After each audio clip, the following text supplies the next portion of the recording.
Hello everyone नमस्ते welcome छ मेरो ब्लगमा तपाईहरु सम्पूर्णलाई अनि सबैजना आरामै हुनुहुन्छ होला अनि म चाहिँ आज चाहिँ अलिक स्पेशलै भिडियो बन्नेवाला छ किनभने आज चाहिँ हामी एउटा काममा हिँड्न लाग्छौं भाउजू र म चाहिँ अनि म चाहिँ अहिले चाहिँ सोङथानमा आएको छु दाजु भाउजूकोमा अनि दाइ चाहिँ ड्युटी गइसक्नु भयो अनि भाउजू नानी म छौं अनि अब चाहिँ हामी चाहिँ नानीलाई चाहिँ स्कुल पठाएर चाहिँ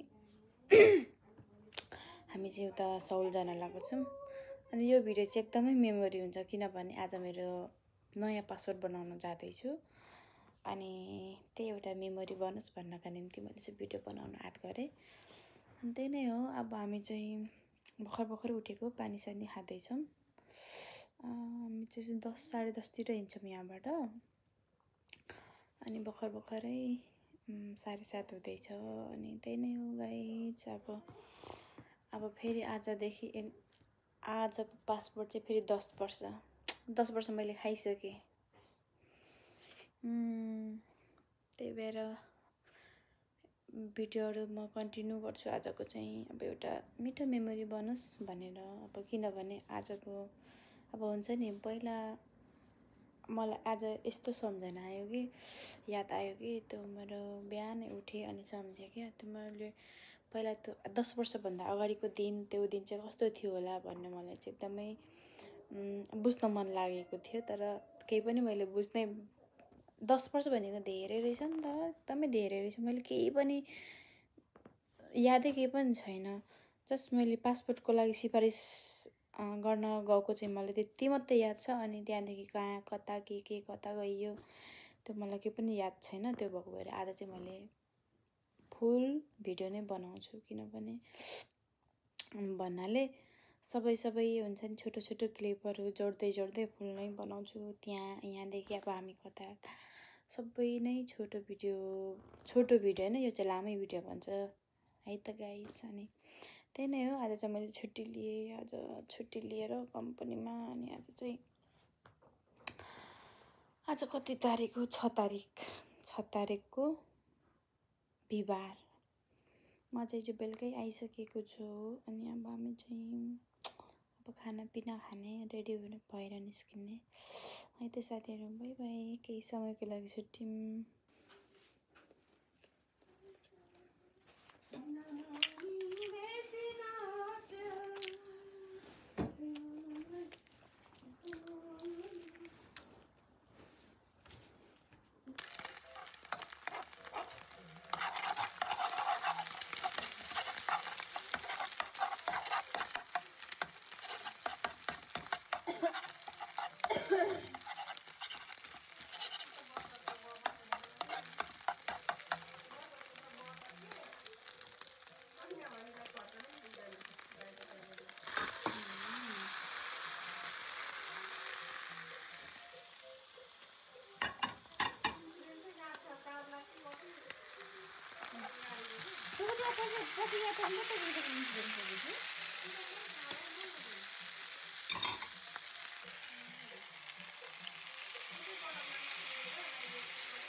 साथीहरु अब चाहिँ हामी चाहिँ यहाँ खाना खान लागेको छौं भाउजू र म चाहिँ यस्तो रहेको चाहिँ आजको चाहिँ एकदम यो मिठो मेमोरी बन्ने हो एकदमै यो खानु मन लागेर राम्रै त्यो भएको भएर भाउजूले चाहिँ थोरै मात्र हाल्नु भयो मैले चाहिँ मेरो चाहिँ यहाँ हिमालय ताक्दै छ केही छैन हैन कोक छ साइजमा अनि त भाउजू हुनुहुन्छ कतै क्लियर आएको त भयो हैन हेलो एभ्रिवान अब हामी चाहिँ नन्दा भाउजू हिँड्यौं साउथतिर नोटिफिकेसन के आयो नि पैसा आयो अरे यो पैसा गयो भने हामी स्वीकार्ने नस्वीकार्ने हामी चाहिँ अब हिँड्यौं भाउजू र म चाहिँ आजको मेमोरी चाहिँ एकदमै स्पेशल हुनेछ किनभने 10 वर्षपछि मैले यो भिडियो चाहिँ फेरि गरेर हेर्नेछु त्यो भएको भएर पनि मैले चाहिँ एकदमै ध्यान दिएर भिडियो बनाउनु पर्ने हुन्छ किनभने यो ठाउँ यो टाइम भनेको मेरो लागि यो 10 वर्षपछि म फेरि गरेर हेर्नेछु त्यो भएको भएर म चाहिँ अब चाहिँ छोटो भिडियोहरु बनाउँदै जान्छु अनि लास्टमा चाहिँ एकदम लामो भिडियो बन्छ होला सायद 9-10 मिनेट म चाहिँ अब कहिले मेरो फर्स्ट टाइम पनि हो 2 वर्ष क्रस भइसक्यो आएको चाहिँ कोरिया चाहिँ म सौल पनि गएको छुइनँ अब आज जाने तर ट्रेन भित्र भित्रै आज चाहिँ भाउजूले मलाई लाँदै हुनुहुन्छ कहाँ कता के सबै भाउजूले थाहा छ। भाउजूले चाहिँ पहिल्यै 8-9 वर्ष खाएर जानुभएको हो नेपाल, अनि फेरि आउनुभएको अब 1 वर्ष हुनु आँट्यो। त्यो भएर भाउजूलाई सबै याद छ। त्यो भएर मलाई केही पनि चिन्ता छैन। जता जता भाउजूले लानु कता के गाडी हेर्दैछु क्या। अनि म चाहिँ त्यतै भाउजूले पछाडि हिँड्ने। आज चाहिँ भाउजूको जिम्मामा म चाहिँ हिँड्दैछु। अनि त्यही नै गाइस, हामी चाहिँ बाटोमा छौँ। अब बस चढ्न लागेको छौँ है त। बस चढेर फेरि ट्रेन। हामी चाहिँ बस चढिसक्यौँ। अब यहाँ सजङ योगमा हामी चाहिँ झर्छौँ। त्यसपछि हामी ट्रेन चढ्छौँ अनि त्यहाँदेखि चाहिँ हामी जान्छौँ। 이번 정류소는 갈평 입구입니다. 다음 정류소는 서정리역입니다. ठुलो मान्छेहरूको अगाडि यसरी गर्छ। अब हामी चाहिँ पुगिसक्यौँ सजङ। हामी चाहिँ कहीँ अलिअलि बना भनेर 2टा बनाएर। तर कस्तो 2टा पनि नखाइसकेको थुक्का। म त 2टा होइन यो हातेर भएर खोइ त्यो हो कि नत्र त म त निकै हान्ने मान्छे हो नि। आजको मेरो खोराक देखेर त हुन त रोटी 2टा अगाडि नै दिइसकेको थियो। त्यो भएको पनि राम्रो हो उहीपट्टि। यसमै सुरुमा करुणा र मैले यस्तो राम्रो पर्फ्युम देखाएको थिएँ कि मैले पनि यही किनेको हो। आमामा यति राम्रो थियो कि मैले त्यो आएर यहाँ मैले अस्ति सोधेको थिएँ तपाईँको बर्थडेमा, ताकेर आएको थिएँ। दाइले एउटा साथीले ल्याएको छ अरे, केटी साथीले। हामी चाहिँ कहीँ अलिअलि बना भनेर 2टा बनाएर। तर कस्तो 2टा पनि नखाइसकेको थुक्का। म त 2टा होइन यो हातेर भएर खोइ त्यो हो कि नत्र त म त निकै हान्ने मान्छे हो नि। आजको मेरो खोराक देखेर त हुन त रोटी 2टा अगाडि नै दिइसकेको थियो। त्यो भएको पनि हुनुपर्छ। कस्तो किला आएको हेर्नु न। त्यो ओलिभियो हुनेछ नि त माइनीहरूले। माइ खारो पनि यहाँ त कोही सिधा राम्रो हो उहीपट्टि। यसमै सुरुमा करुणा र मैले यस्तो राम्रो पर्फ्युम देखाएको थिएँ कि मैले पनि यही किनेको हो। आमामा यति राम्रो थियो कि मैले त्यो आएर यहाँ मैले अस्ति सोधेको थिएँ तपाईँको बर्थडेमा, ताकेर आएको थिएँ।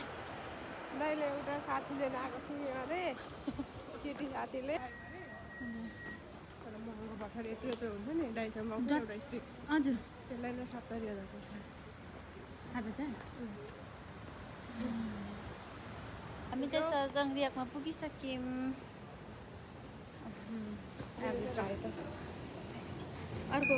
अर्को होइन ट्रेन चढ्नलाई चाहिँ हामी चाहिँ अब यहाँ जाँदैछौँ।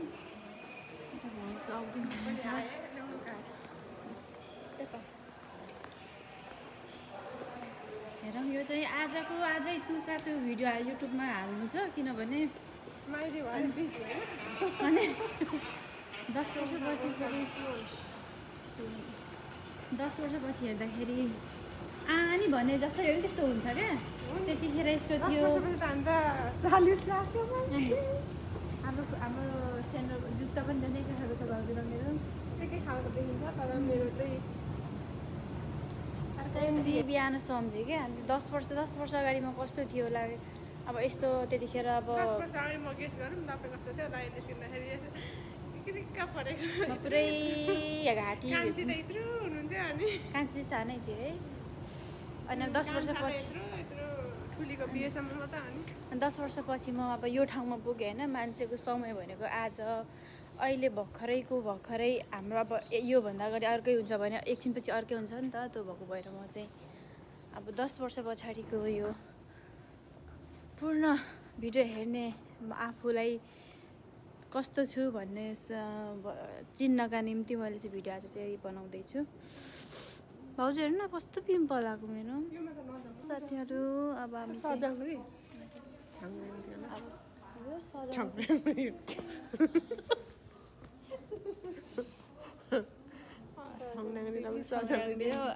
आउन आँटेको छ हाम्रो ट्रेन। अब हामीले चाहिँ खुपेङ कुदेर छौँ।